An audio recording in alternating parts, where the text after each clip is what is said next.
Жаныбек Калканович, менде мындай суроо да, ушул азыркы убакта жайыттар боюнча бир топ айыл өкмөттөрүнүн ортосунда, райондордун ортосунда ызы чуу болуп атат. Ошолор деген сиздин билишиңизче канча иш азыр сотко чейин жетип, канчосу чечилди, канча жер чечиле элек? Бир статистика кылып, бир көзөмөл барбы? Же эл өзүчө байкуштар сами по себе болуп атабы? Все-таки Минсельхоз, айыл чарба келтеген министерствосы көзөмөлдөйсүздөрбү ошол ситуацияны? И негизги себеп эмнеде болуп атат? Урматтуу Элвира Жыргалбековна, мындай болуп атат. Бул боюнча баардык райондордо бар да. Ошол райондо 40 район ар бир өзүчө бар да.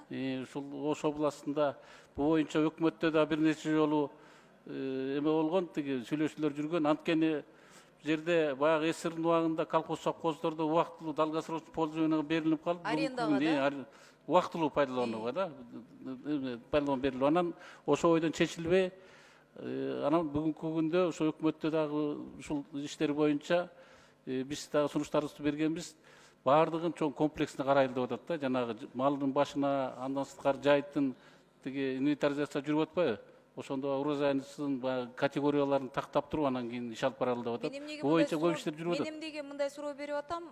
Бир нече айыл өкмөттөрдөн ошо кайрылуулар келип, ушундай соттор болгондо деген кээ бир недобросовестный чиновниктер сотко чейин аралаштырып, анан деген ал киши жумуштан кеткенден кийин эл ызылдап кала берет экен да, туура эмес чечилди депчи. Мындай вопростор ошондой нерселерге сиз министерство катары көзөмөл кылгылачы деп суранат элем да. Бул боюнча чүйдө да көп границалар бекитилген эмес, анткени колхоз совхоздордун убагында границаларына гос актылар алынбай калып, бүгүнкү күндө бир эле совхоз кийин кооператив болуп кетип, алынып кетип, ал совхоздун жерин частныйга өтүп кеткен, ушундай границалар такталбай атат. Бул боюнча инвентаризациясы чүйдө Памфилов районуку бүтүп калды. Анан калган райондордун быйылкы жылы дагы 40 районду киргизип атат.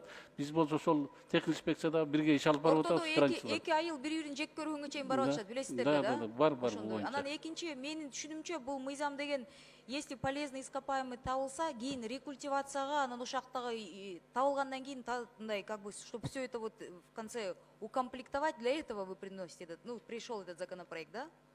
Негизги себеби ошондобу же дагы бир нерсеси барбы? Ошо жер казынада дагы полезный ископаемый табылса.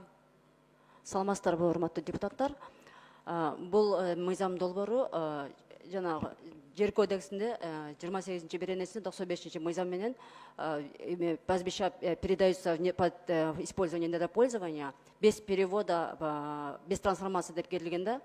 Анан бул азыркы биздин пастбища жайыттар жөнүндө мыйзамында бул норма кирбей калган. Уже чейин жана айтып атпады. Соответствие приводим, в соответствии с земельным кодексом. Все хорошо, тогда вопросов нет. Спасибо. Колдоюбуз.